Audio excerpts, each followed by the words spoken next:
महागठबंधन की जो सरकार बनेगी, उस सरकार में बिहार के सारे लोग शामिल होंगे। मैं उदाहरण देता हूं आपको। हमने सिर्फ, अगर मैं अति पिछड़ों की बात करूं, तो हमने सिर्फ सैनी जी को डिप्टी सीएम का दर्जा नहीं दिया है। हमने अति पिछड़ों के लिए एक मैनिफेस्टो, एक प्लान बनाया है। उनके आरक्षण के लिए, उनकी प्रोटेक्शन के लिए, उनके रोजगार के लिए हमने सोच समझकर, उनसे पूछकर हमने प्लान बनाया है। और हमारा काम वैसे ही होता है। हम चाहते हैं कि ये जो सरकार आए, जो आने वाली है, इसमें बिहार की आवाज सुनाई दे, बिहार के युवाओं की आवाज। आजकल क्या हो रहा है? आजकल कहा जाता है कि नीतीश जी की सरकार है, कहा जाता है, मगर आपको क्या लगता है? आपको लगता है कि नीतीश जी सरकार चलाते हैं? मैं आपको बताता हूं, नीतीश जी सरकार नहीं चलाते। नीतीश जी के 3-4 साइड में 3-4 ब्यूरोक्रेट हैं, वो सरकार चलाते हैं। 3-4 अफसर लोग हैं, वो दिल्ली से ऑर्डर लेते हैं, मोदी जी से ऑर्डर लेते हैं और बिहार की सरकार चलाते हैं। यहां पे बीजेपी का नेता आया बिहार में, उसने कहा कि देखिए, बिहार में उद्योग लगाने के लिए जमीन नहीं है।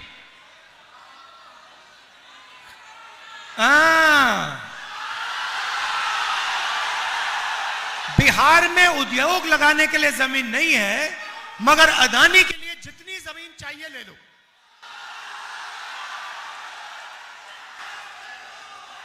आप देखना, यहां पे चंदन जी ने कहा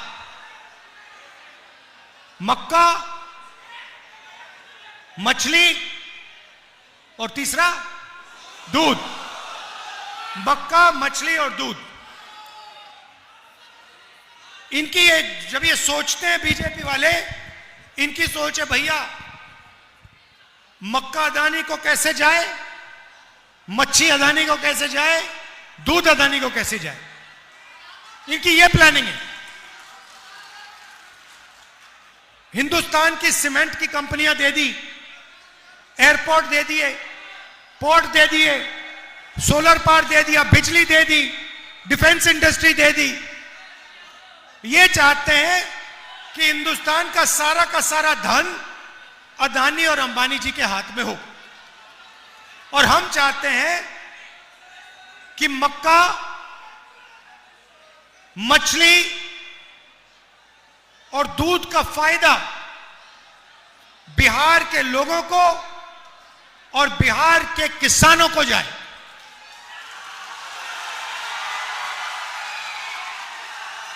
हम चाहते हैं कि यहां पे अदानी का कारखाना ना लगे। हम चाहते हैं कि यहां पे बिहार के युवा छोटा बिजनेस चालू करें।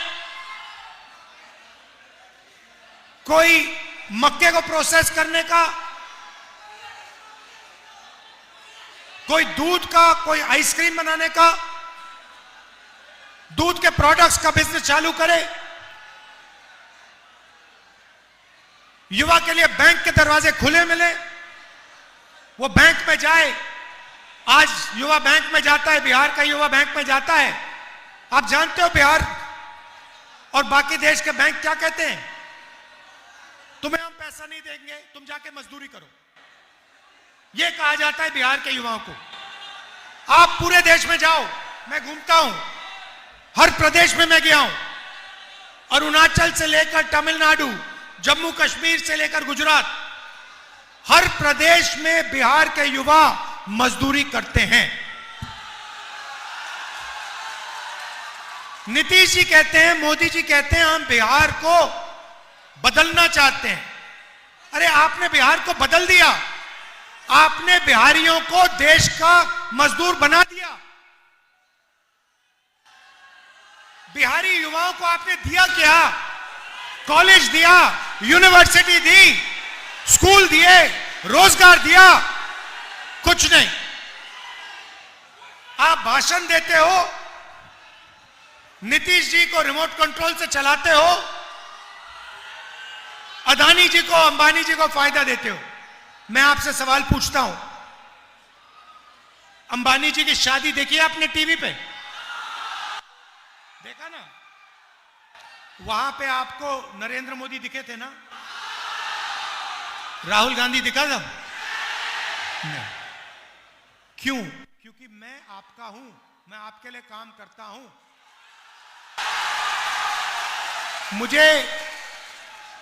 मुझे शादी में जाने की कोई जरूरत नहीं है। मेरा काम, अच्छा किसान मुझे घर में शादी में बुलाए, मैं पहुंच जाऊंगा।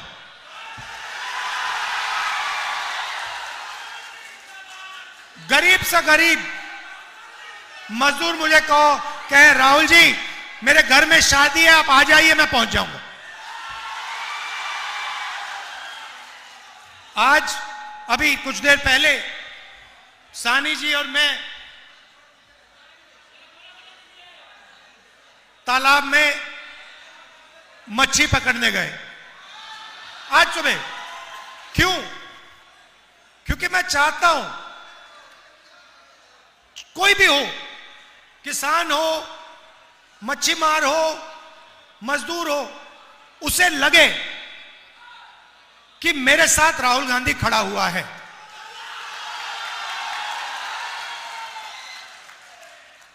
तो यह मेरी कोशिश है। मैं आपको बताता हूं, उदाहरण देता हूं, छोटा सा आपको उदाहरण देता हूं, आप समझ जाओगे मैं क्या कह रहा हूं।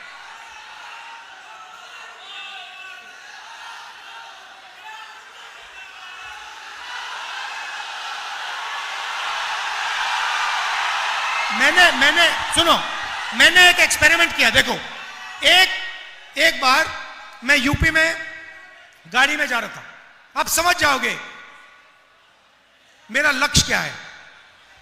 एक दिन मैं यूपी में गाड़ी में जा रहा था, रास्ते में मुझे मोची की दुकान दिखी और मैं रुक गया और मैंने मोची से बात शुरू की।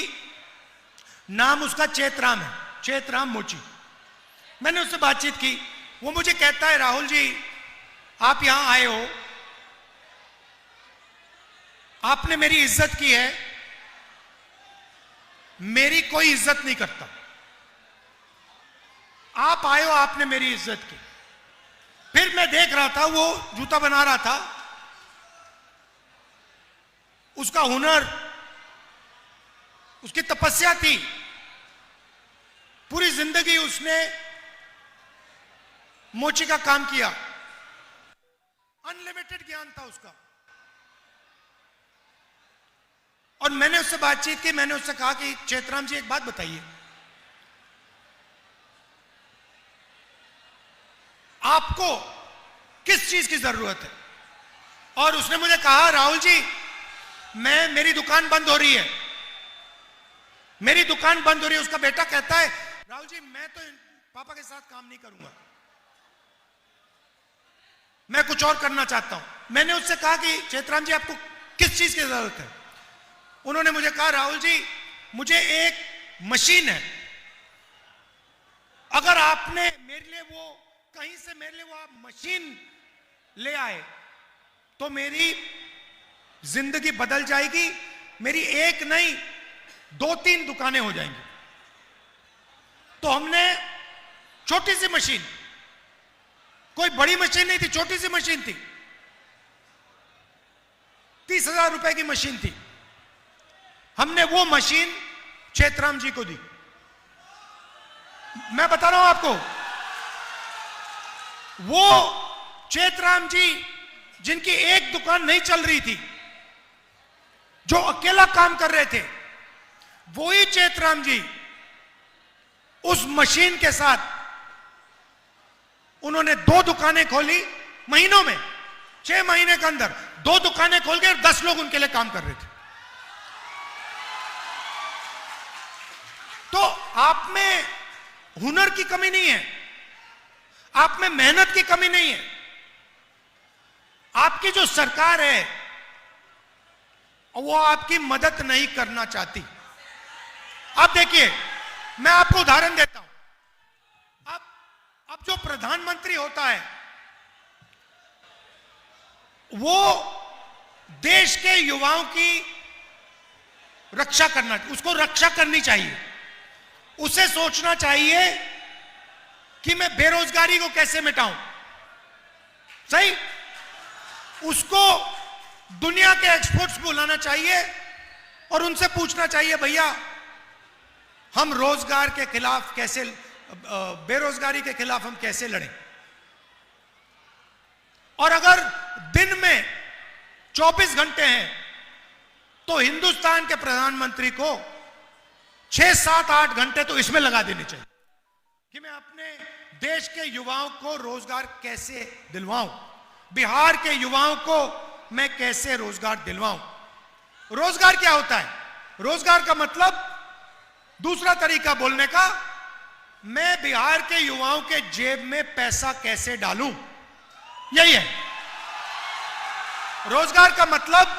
इसके जेब में महीने का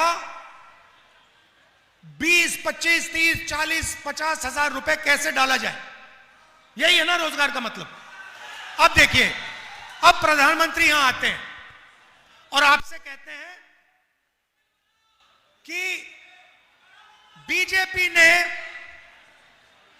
डेटा, मोबाइल फोन डेटा का दाम इतना कम कर दिया है कि आप दिन भर रील देख सकते हो,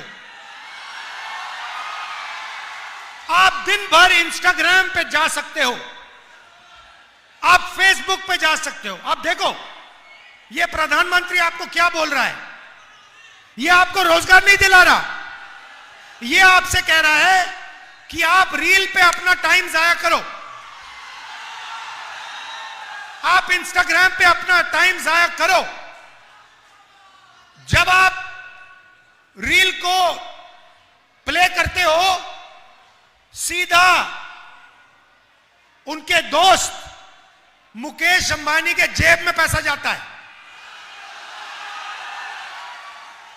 शर्म आनी चाहिए प्रधानमंत्री को। वो पैसा उसको दिलवा रहा है और आपसे कह रहा है कि भैया आप अपनी पूरी जिंदगी रील देखने में लगा दो। मतलब आप सपने में रहो, सपना देखते रहो। रील सपना है, रील से आपको कोई पैसा नहीं मिलेगा, रील से आपके पेट में खाना नहीं जाएगा, रील से आपको रोजगार नहीं मिलेगा। यह सच्चाई है। मैं चाहता हूं कि यह जो फोन है इस पे पीछे आज मेड इन चाइना लिखा है, मैं चाहता हूं इस फोन के पीछे मेड इन बिहार लिखा जाए। और मैं नहीं चाहता हूं कि बिहार के युवा और उनकी ऊर्जा जाया की जाए। आपने इस प्रदेश को बनाया है, जो भी है यहां पे, जो युवा हैं, आपके माता पिता, इन लोगों ने बनाया है। सड़कें हैं, पुल हैं, रेलवे लाइन है, यह आपकी मेहनत से बना है। सही बात है, गलत बात है? यह आपने बनाया है। आप, मैं बेंगलोर में जाता हूं, बिहार के लोग मिलते हैं। मुंबई में बिहार के लोग, अरुणाचल बिहार के लोग, जम्मू कश्मीर बिहार के लोग, लद्दाख गया था मैं, सड़क बन रही थी, 15,000 फुट पे सड़क बन रही थी। लेबर कौन था? लेबर आप थे। बिहार के लोग वहां पे मेहनत कर रहे थे, फटे हुए कपड़े थे, ठंड में। तो आप लद्दाख में सड़क बनाते हो, मुंबई में इमारतें बनाते हो, आईटी का इंफ्रास्ट्रक्चर बनाते हो। इंफोसिस कंपनी वहां पे जो जिस बिल्डिंग में वो रहते हैं, काम करते हैं, वो आपने बनाई है। और बिहार में आपकी सरकार आपको कुछ नहीं करने देती, आपका खून चूसती है।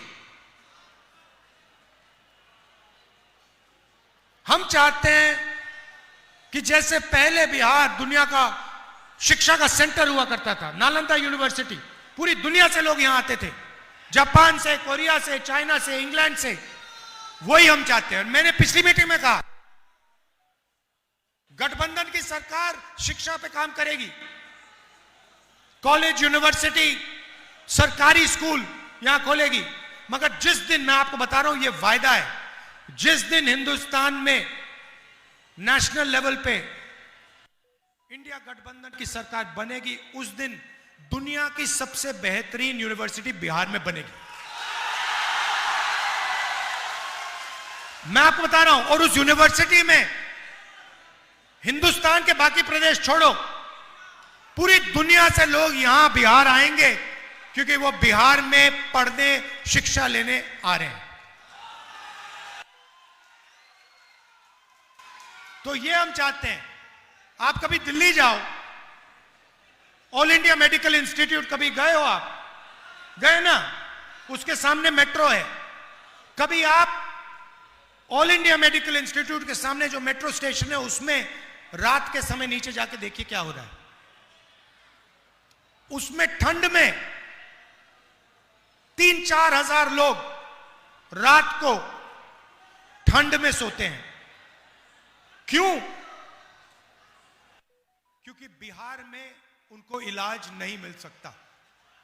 बिहार के लोग ऑल इंडिया मेडिकल इंस्टीट्यूट के सामने एक दिन के लिए नहीं, इलाज के लिए 10-15 दिन, ठंड में 20 दिन मेट्रो स्टेशन के सामने।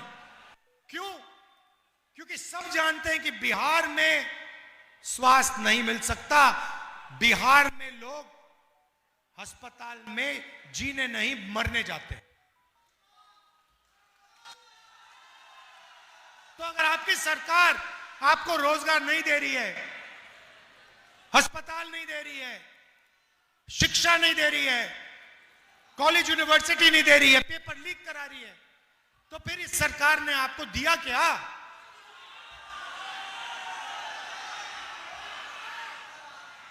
और अब दूसरा तरीका निकाला इन्होंने। वोटर अधिकार यात्रा में मैंने बिहार का पूरा दौरा किया। सैनी जी भी थे, तेजस्वी जी भी थे। अब यह नया इनका तरीका है वोट चोरी का। ये महागठबंधन के वोटर जो हैं, इनके नाम वोटिंग लिस्ट से काट देते हैं। 100% वोट चोर गद्दी छोड़।